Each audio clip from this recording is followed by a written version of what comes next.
So, in the second part of this lecture on simple harmonic motion, we'll begin by talking about the energy stored in the simple harmonic oscillator. From there, we'll introduce the topic of pendulums, and finally, we'll explore the intimate relationship between uniform circular motion and simple harmonic motion. So we now want to derive an expression for the energy stored in the simple harmonic oscillator. We'll consider the mass spring system that we discussed previously. And while this is a specific example, the results can be generalized to any simple harmonic oscillator. So the results we will derive for the specific system will be far more general. So we'll start by calculating the kinetic energy of the simple harmonic oscillator at any time t. Now remember from the previous lecture we derived this expression for the velocity function of the simple harmonic oscillator. This came from our equation of motion for the simple harmonic oscillator. So this should look familiar to you. This is an expression for the velocity. We know that the kinetic energy of the simple harmonic oscillator is simply 1/2 the mass times the speed squared. So let's plug in this expression, okay, and when we square that speed, it looks like this. Notice that the m times omega squared, that is nothing more than the spring constant. Remember that omega squared is equal to k over m, so m omega squared is simply the spring constant. So we'll make that substitution and here come up with an expression for the kinetic energy of the simple harmonic oscillator. Now, since we're talking about the mass on the end of the spring, it can be moving at some time, in which case it has kinetic energy. But remember that there's energy, there's potential energy, elastic potential energy stored in that spring at most times as well. Anytime that spring is either stretched or compressed from its equilibrium position. So let's similarly write an expression for the energy, okay, stored in the form of potential energy in our simple harmonic oscillator. So for this, we'll start with our equation of motion. We chose to, remember, express it as a cosine function. This tells us the position of the oscillator at any time, and that position is its displacement from equilibrium. So remember the expression for the potential energy, the elastic potential energy stored in an object like a spring. Goes like 1/2 k times that displacement squared. Substituting in our expression, we come up with this. So here we have it. We have an expression for both the kinetic energy and the potential energy of our simple harmonic oscillator at any given time t. So now that we've derived expressions for the kinetic energy of the simple harmonic oscillator at any point in time, as well as the elastic potential energy of the oscillator at any point in time, we're in a position to find the total energy of the oscillator at any time t, simply by adding these two expressions. So from the previous slide, okay, we're going to add the expressions we derived for the kinetic energy and the elastic potential energy. Okay, notice that we have this common factor of 1/2 Ka squared in both of these terms, so we will factor it out. And then it is your lucky day, folks. You get to use a little bit of that, okay, trigonometry, okay, those trig identities that you spent so much time learning about in your past. And you recall that sine squared plus cosine squared is nothing more than 1. So when we make that substitution, we find out that the total energy of the simple harmonic oscillator at any point in time is always given by 1/2 k times the amplitude squared. Remember, the amplitude is the maximum displacement of the oscillator from its equilibrium position. So this final expression is quite simple. While we're at it, okay, now that we have an expression for the total energy, let's derive one more function which is quite useful in problem solving, and that is, let's get an expression for the speed of the oscillator as a function of position. So all we're going to do is apply energy conservation, okay, use our expression we derived for the total energy, substitute it in there, okay, 1/2 Ka squared, and we will leave our generic form of kinetic energy 1/2 mv squared, okay, like it is. okay, and our generic form of the elastic potential energy, 1/2 kx squared. And remember, we're just going to solve this for v here. So we'll multiply both sides of that equation by 2, get rid of the factor of a half, divide both sides by m, and then take the square root of both sides. And recall here, we've got the speed goes like the square root of k over m times this quantity a squared minus x squared. Remember, square root of k over m is nothing more than omega. So we can write this, okay, our expression for the speed of the oscillator, not as a function of time, okay, but as a function of position. So in some of the problems you'll be asked to solve, this is quite useful. Now this could always be derived for the problem, but in this case we'll derive it once and then be able to use the result, okay, rather than having to derive it every single time we want to use it. So you see here at the end of the day we have the speed of the oscillator as a function of position x. So let's take a look at the interplay between the kinetic energy, elastic potential energy, and total energy of the simple harmonic oscillator in slightly greater detail in this slide.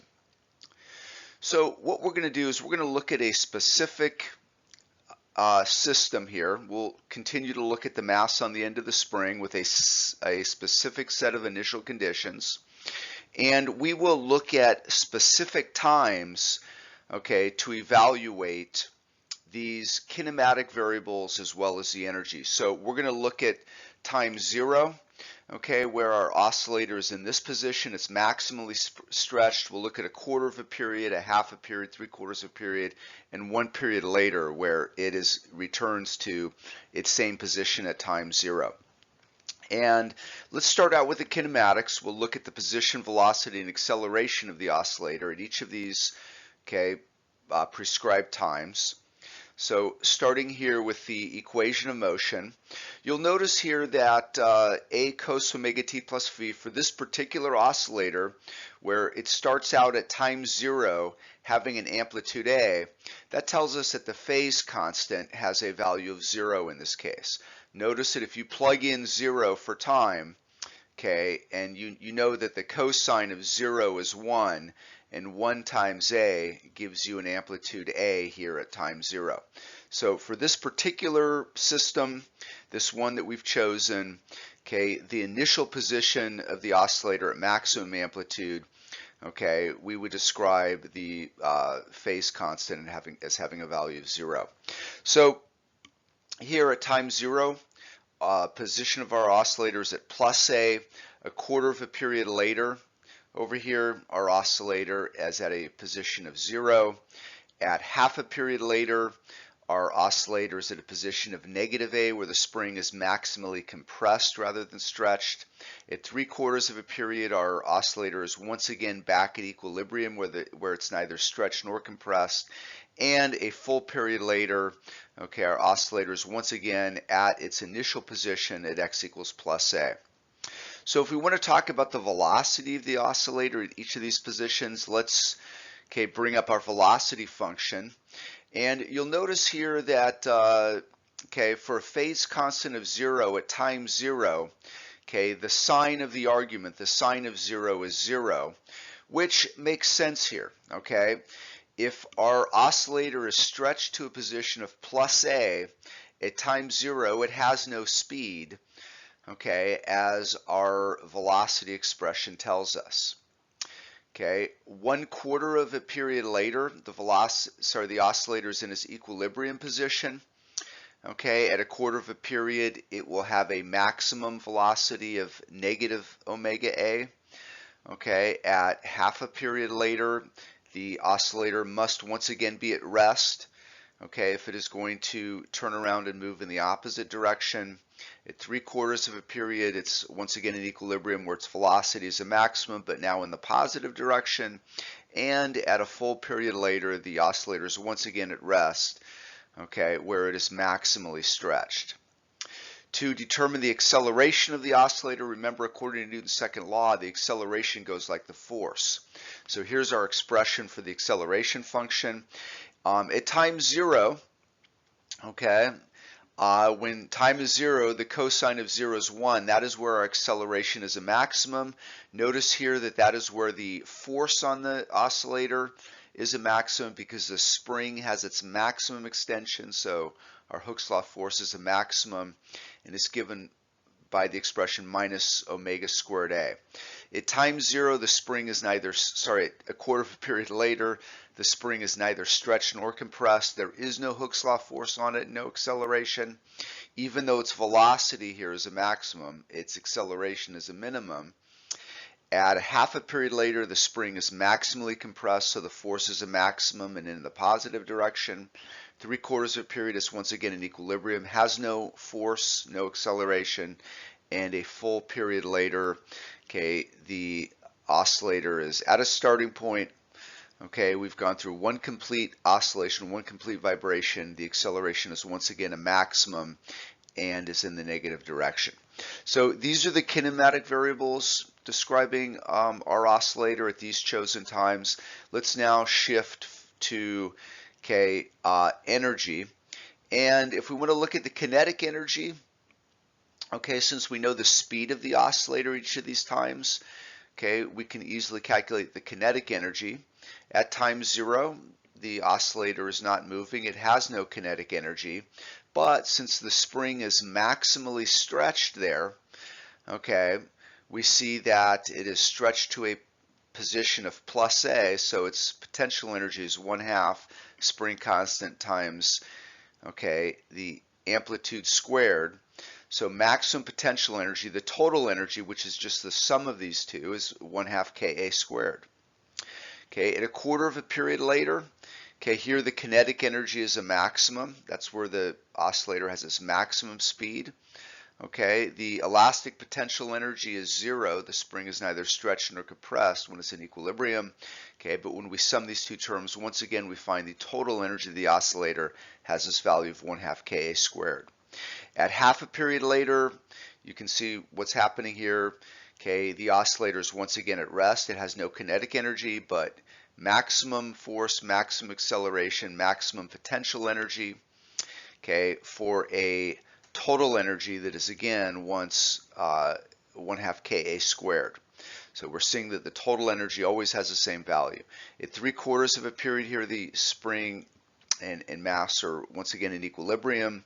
Okay, the speed is a maximum, so maximum kinetic energy there, no stretch or compression to the spring, so no elastic potential energy, total energy 1/2 Ka squared. And finally over here, one period later, one full period later, the spring and mass are at its starting point, okay, where it has no speed, maximum expression, maximum potential energy, okay, total energy 1/2 Ka squared. So we see here that for this oscillator, we just happen to choose these specific times where the kinetic energy would be a maximum and the potential energy a minimum, but because they were easy times to look at. But the truth is that for any time in between these times where the total energy of the system is shared between the kinetic and potential energies, okay, maybe not equally, but where it has both, we can still say that the total energy of the oscillator at any given time, okay, would have a value of 1/2 K times A squared. So we're going to look at this simple simulation to study the energy relationships of the simple harmonic oscillator. So in this simulation, we have a vertical spring that we can place a mass on the end of it, and we have the added complication that in the vertical direction we have gravity in addition to the Hooke's law elastic force that's providing the restoring force on the spring. But notice here that we can set gravity to 0, in which case this vertically oscillating spring is identical to the horizontally moving spring. We will also get rid of any damping effects, so there's no friction on the spring either. So really right now the only force acting on the spring is the Hooke's law restoring force, in which case the elastic potential energy and the kinetic energy become the only forms of energy that we are considering here. So I'm going to set this spring oscillating here, and I want you to notice here in our energy graph here on the left, notice the interplay between the kinetic energy and the elastic potential energy. That whenever the kinetic energy is a maximum, the elastic potential energy is a minimum, and vice versa.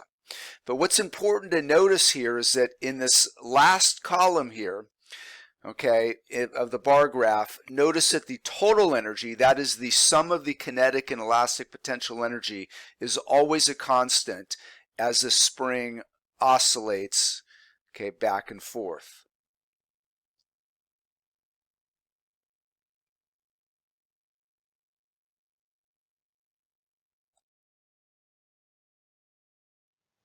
Thus far, our discussion of simple harmonic oscillators has been limited to systems that vibrate, namely masses on the end of the spring, where these masses vibrate in one dimension.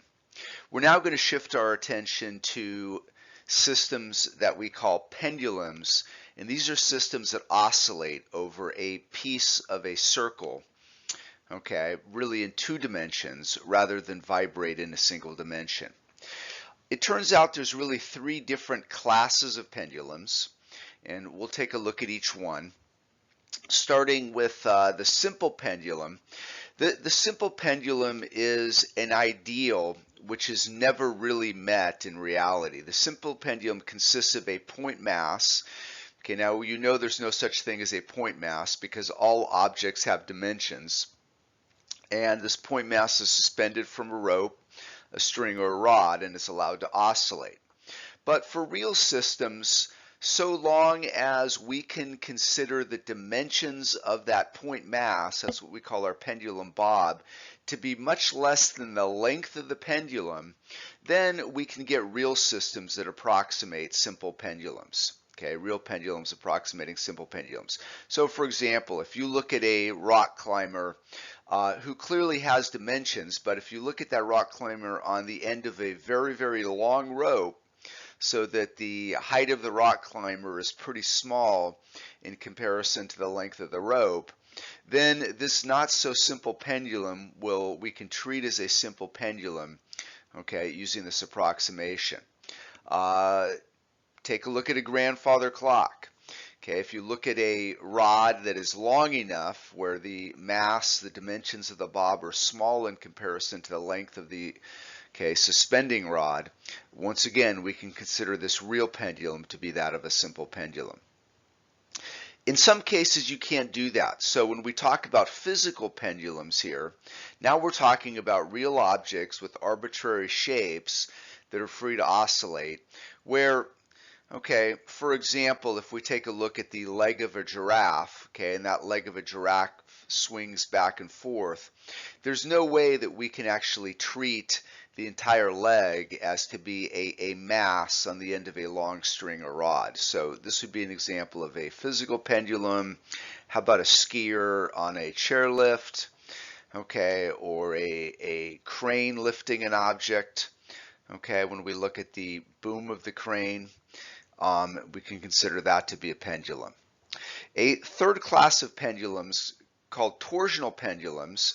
These are objects, usually discs or rods, that are suspended at the end of a wire, and when that wire is given a twist, these objects are free to rotate. Okay.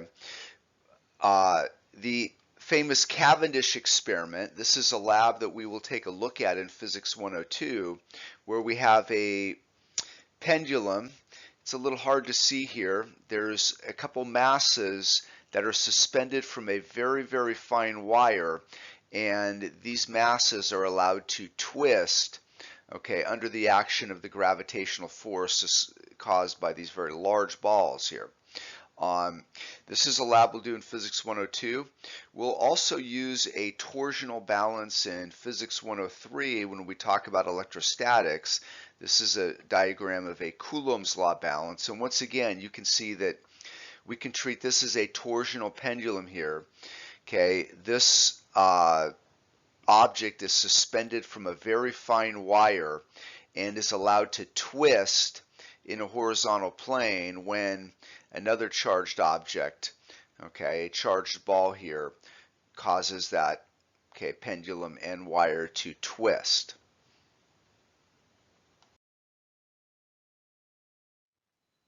So let's look at a space diagram for each of these different types of pendulums that we talked about in the last slide so we can better understand, okay, what they look like.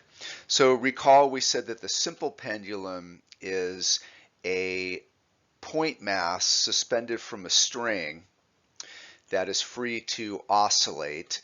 So here we have the force of gravity acting on that point mass, and that force of gravity has a component that supplies a restoring force and restoring torque on the bob.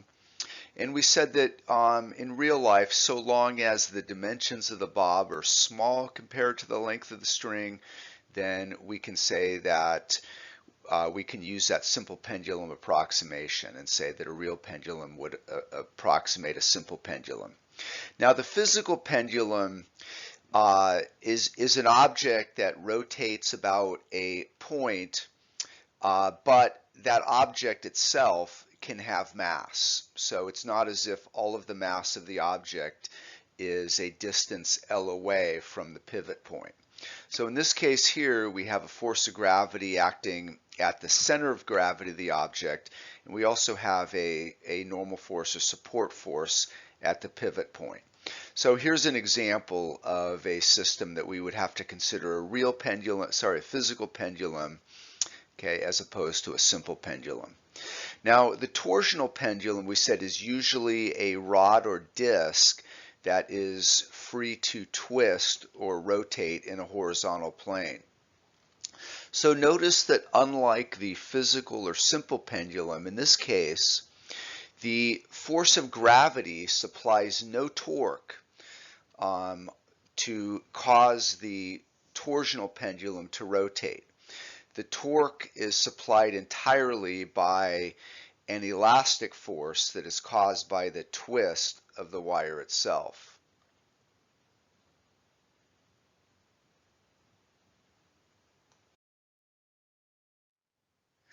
So just as we derived an equation of motion for the simple harmonic oscillator in our previous video, we want to do the same for the pendulum. We want an equation of motion. We want to be able to describe the position of the pendulum, really its angular position, as a function of time. So we're going to start out very general here and do this for a physical pendulum, and then we can make an approximation with our results once we get our equation of motion and simplify that for the case of the simple pendulum. So as always, if we're going to apply Newton's second law to come up with this equation of motion, we'll start with a free body diagram. We see here that we have a normal or support force acting at the pivot point, and the force of gravity acting at our center of gravity. So remember that the physical pendulum is some object of mass m that is free to rotate or oscillate about a pivot point. And notice here that the force of gravity supplies a restoring torque on the pendulum that tends to return it to its equilibrium position when that pendulum is displaced by an amount theta. So we want to start by coming up with an expression for that restoring torque. And remember, the definition of torque, RF sine theta, R being the distance between the rotation point and the point where the force is applied, F being the force, and sine of theta, okay, theta being the angle between R, that position vector going from the pivot point to the force, okay, and so the angle between R and F, the force. So the force we're talking about here is the force of gravity, and we see that the distance between the pivot point and the force of gravity is what we call D in our diagram. Okay, and the force of gravity is given by the mass of the pendulum times the acceleration of gravity, and theta, that is the angle between R and F. Okay, Notice here that the negative sign tells us that this torque tends to restore the pendulum to its equilibrium position. So notice here that while the angular displacement theta is counterclockwise, okay, the torque is in the opposite direction. Okay, the torque we get here is a clockwise torque when we use our right-hand rule for cross products. So this is characteristic of what makes any object vibrate or oscillate, right? The direction of that restoring force or torque must be opposite the direction of the displacement. So we're now in a position to apply Newton's second law. This is how we come up with our equation of motion. And applying Newton's second law for rotational motion, we find out that the net torque on the object is equal to the rotational inertia times the angular acceleration alpha. Now the net torque here is supplied only by the force of gravity. Note that the normal force, the support force acting at the pivot point here, okay, that force supplies no torque. Anytime you have a force acting at the rotation point, there is no torque due to that force. The lever arm is in essence zero. So the net torque is just the torque, the gravitational torque, and we substitute that in here. And on the right-hand side of Newton's second law, our angular acceleration we're going to write as the second derivative of, okay, our angular displacement theta with respect to time.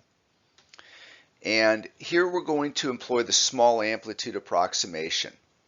You'll see why in a bit. That tells us that the sine of the angle theta is about equal to the angle theta for small values of theta. And it turns out that for values of theta less than 15 degrees, this small angle approximation, okay, the error in it, I should say, is less than 1%. So in other words, when we're looking at values of theta less than 15 degrees, okay, the error introduced in making this approximation, okay, by letting sine theta be equal to theta, is less than 1%. So it's a very good approximation. And the reason we want to do that is because, as you'll see, our Newton's second law takes on a much simpler form, okay, and we will do a little bit of algebra hocus pocus here to rearrange the terms. And if you look at how we've rearranged these terms here, okay, we have the angular acceleration on the left, okay, being related to the angular displacement on the right. This fits the form, okay, of the simple harmonic oscillator that we derived previously. So the good news is that we've already solved this equation for the mass on the end of the spring. If you were to replace theta with x, okay, we've already know what the equation of motion looks like. So we can use our results derived previously, okay, and simply state the results, which we will do in our next slide. All right, so we are going to use the results that we derived previously for the one-dimensional vibrational motion of the mass on the end of the spring and simply use those results, okay, make a comparison and state the results, the equivalent results for a pendulum. Okay, really for the three different types of pendulums that we're talking about. So let's start with the form of the ordinary differential equation.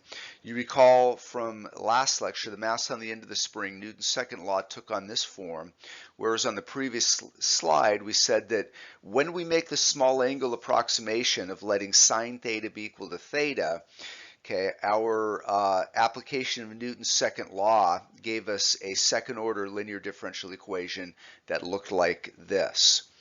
We said that in the case of the mass on the end of the spring, either a sine or a cosine function would be a solution of that equation. Okay, so we chose to arbitrarily write the solution as a cosine function, a cos omega t plus phi, and we can simply do the same thing here since these equations really take on the same form. Notice that if you replace x with theta, and notice that the coefficient in front of the x term here looks slightly different, okay, for the theta term here, but these are still just constants, okay, but the form of the equation is exactly the same for the pendulum as it is for the mass on the end of the spring, in which case the form of the equation of motion, okay, should be the same as well, okay, with the exception of these constants. So in the case of the mass on the end of the spring, we said that x was a solution to this differential equation so long as this constant omega took on the value squared of k over m. And we can say the same thing here, that theta will be a solution of that second order differential equation, okay, so long as omega, this constant, is, okay, not equal to k over m. That was the coefficient in front of x. Here we'll say square root of mgd over I, which is a coefficient in front of theta. So we're simply matching terms to write down our expressions. Now that's for the physical pendulum, the most general type here. But for the simple pendulum, okay, we can start with what we have here for the physical pendulum. mg in d, that is the distance between the rotation point and the center of gravity. Well, for the simple pendulum, we call that distance L. And for a simple pendulum, for a mass on the end of a string, the rotational inertia is just given by mass times the string length squared. So when we substitute that in, we come up with this very simple expression here for omega, square root of g over L. Now for the torsional pendulum, okay, we're going to state our results. Notice that square root of k over m, k is just a spring constant, m the mass for the linear system. Here we're going to use an equivalent measure of the elasticity constant. Rather than stretching or compressing a spring, okay, we said that for the torsional pendulum, this wire is twisted as it is rotated. So we'll call k prime a measure of the torsion constant, but it's the same concept as a spring constant, okay, but it refers to a twisting force rather than a linear force. And we will replace m, in the case of a mass, with, okay, for a rotating system, the rotational inertia I. So given these expressions for the angular frequency omega, okay, we know that the period is related to the frequency. Okay, they're reciprocals as long as we introduce this factor of 2 pi here. So we can simply take our results, okay, from here and simply write down expressions for periods. So for the case of the physical pendulum, okay, we take 2 pi over omega, and our period takes on this form, 2 pi times the square root of rotational inertia over mgd. Okay, for the case of the simple pendulum, 2 pi over omega gives us 2 pi times the square root of L over g. And for the case of the torsional pendulum, 2 pi over omega gives us 2 pi times the square root of the rotational inertia of that torsional pendulum over this torsion constant that we call k prime.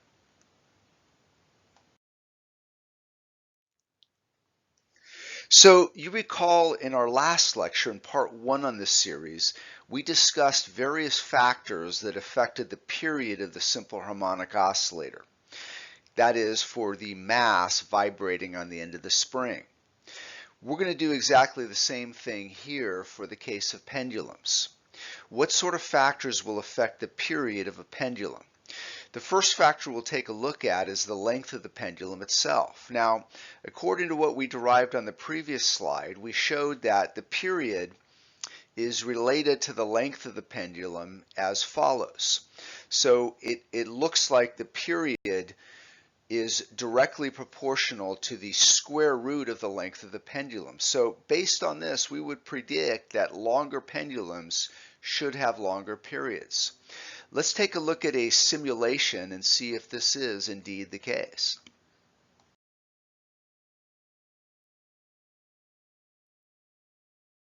So in this first simulation involving pendulums, we will perform a controlled experiment to see how the length of the pendulum affects the period. So in this simulation, we have 2 pendulums so that we can compare the period of each. So for each of these pendulums, we are going to keep the mass exactly the same.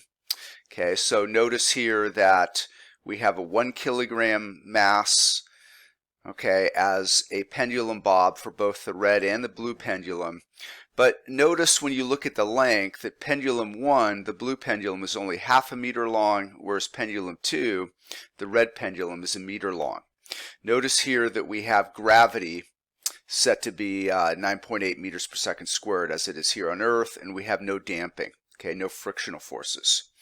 So let's set these pendulums in motion. Okay, we will try to control the amplitude. I'm going to look at, okay, here an angle of release, okay, of about 15 to 20 degrees here. Okay, we will let it go. We will do the same thing here. We will control the angle of release to be exactly 20 degrees here. And take a look at what happens with the periods. Okay. Hopefully you see that the longer pendulum, the red pendulum, has a greater period. In other words, it takes more time to make one complete oscillation. So we can conclude then, as the pendulum length increases, the period increases as well.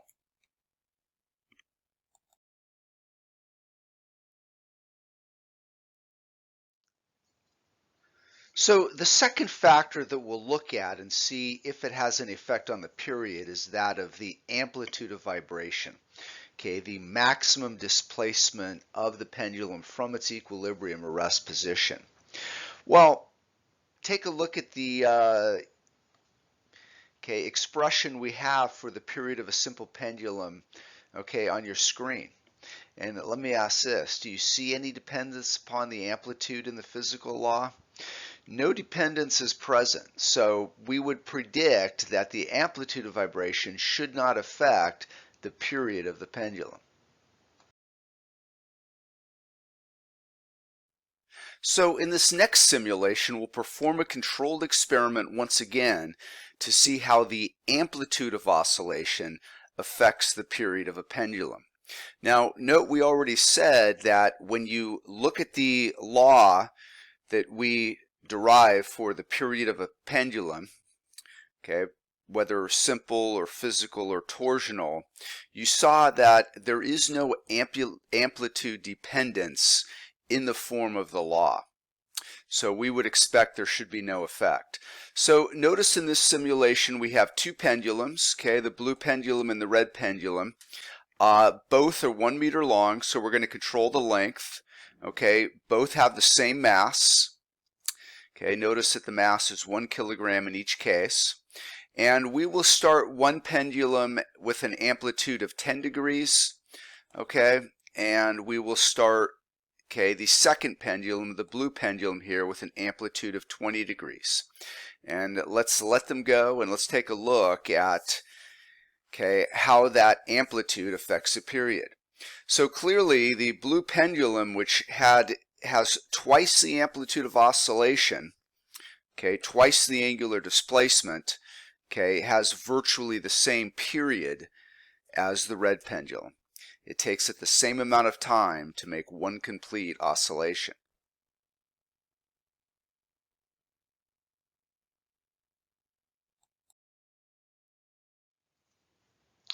So the third and final factor we'll take a look at here, okay, that may or may not affect the period of a simple pendulum is that of the mass of the pendulum bob itself. And once again, I'll direct you to our expression for the period of the simple pendulum and say, well, do you notice any mass dependence in that physical law? And you would have to once again say, no, okay, that law has no dependence upon mass, so we would predict that the mass of the pendulum bob should not affect the period of the simple pendulum. Let's take a look and find out if that is indeed true. So in this last simulation, we will once again conduct a controlled experiment, that is a controlled simulation, to see how the period of a pendulum is affected by the mass of the pendulum.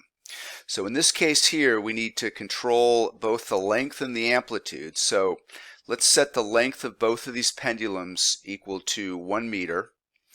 Okay, notice here that the mass of the blue pendulum is 1 kilogram, but the mass of the red pendulum is only half a kilogram. And let's control their amplitude of oscillation here. So we will look at, okay, a 20-degree, amplitude of oscillation, 20-degree amplitude of oscillation for both of these pendulums. So we're going to control that factor.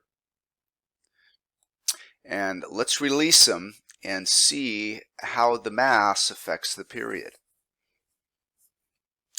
Aha, looks like in this case, when we run our period timer, okay, we see the period trace here. The red pendulum has a period of about 2.02 seconds. Let's do the same for the blue pendulum. Okay, and you will notice that it has exactly the same period of 2.02 seconds. So we see then that the mass of the pendulum has no effect on the period of the pendulum.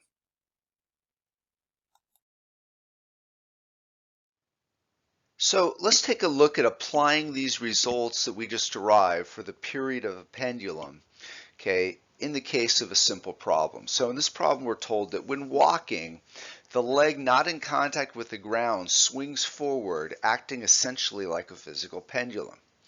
Okay, making the crude approximation that the leg acts like a uniform rod, find the period of this pendulum motion for a person having a 100 centimeter long leg. So here we see that for the uniform rod, we're going to assume that the center of gravity lies halfway along the rod. Okay, thus the d, when we look at our expression, okay, d, remember, is the distance between the rotation point, which we're going to assume is going to be up at the hip over here, okay, and so the distance between the point of rotation and the center of gravity, which we're assuming for a uniform rod would be halfway along the rod. So here for a 100 centimeter leg, then our value of d will be half of that. Okay, the rotational inertia for a uniform rod that is rotated about an end is 1/3 the mass times the length squared. So when we plug in our values here, we come up with 1/3 the mass of the leg, okay, having units of meters squared. And we can now simply plug into our formula for period, right? For the physical pendulum, it goes like 2 pi times the square root of the rotational inertia divided by mgd. So plugging in here, okay, plugging in our expression for I, okay, for D, and simplifying, we see that the masses will cancel out, which would make sense. We already said that the period of a pendulum shouldn't depend upon its mass. We did that for the simple pendulum, but we see that the same holds true here for the more complicated physical pendulum. And when you do the number crunching, you come up with a period here of 1.6 seconds.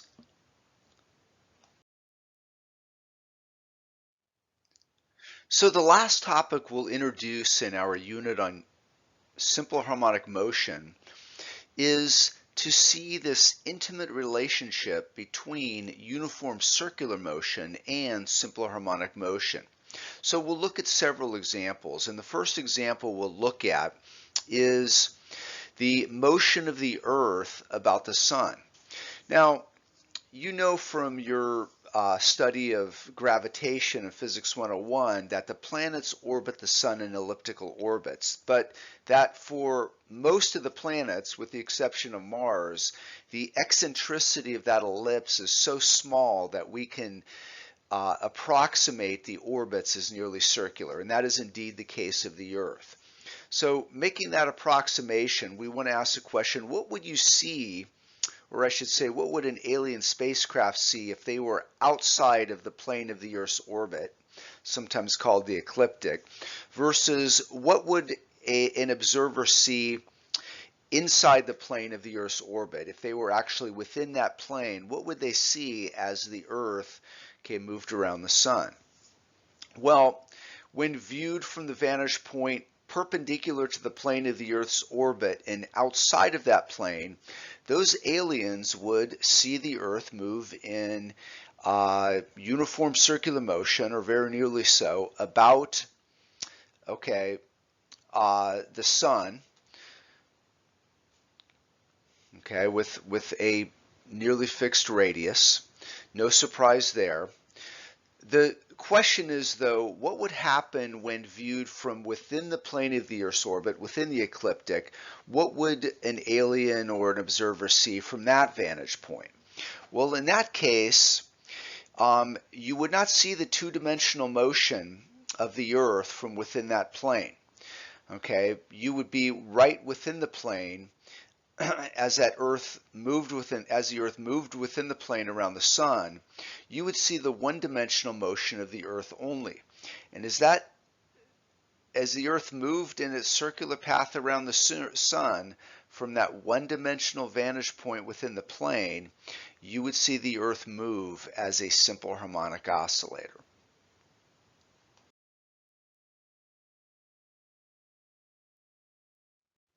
So another example that I think very nicely illustrates this relationship between uniform circular motion and simple harmonic motion is by taking a look at the crankshaft within the internal combustion engine.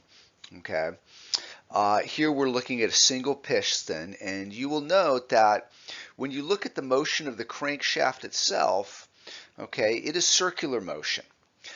Maybe not uniform circular motion, but it is circular motion. When you look at the motion of the piston, however, which is attached to the crankshaft, that piston moves up and down with simple harmonic motion, so long as we can assume that the crankshaft is moving with uniform circular motion.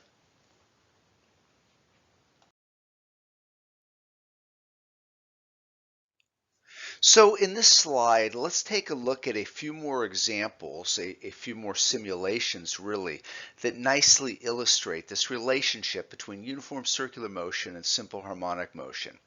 So in this first simulation, this shows you that when we have uniform circular motion in the Cartesian plane, if we look at only one component of that motion, in this simulation, the x component, that this one component exhibits simple harmonic motion. Now, in this second simulation here, we'll take a look at, it's the same simulation, but now we'll look at both the x and the y component. So when we consider both the x and y components of the two-dimensional uniform circular motion, each component is separately a simple harmonic oscillator. And finally, in this last simulation, this extends the second simulation shown, as it shows you the graph of each component as a function of time. So we can see that as this object moves at a constant speed in a circle, that when we separately look at the x and y components of that object, we see that each of these components, it behaves as a simple harmonic oscillator, or exhibits simple harmonic motion.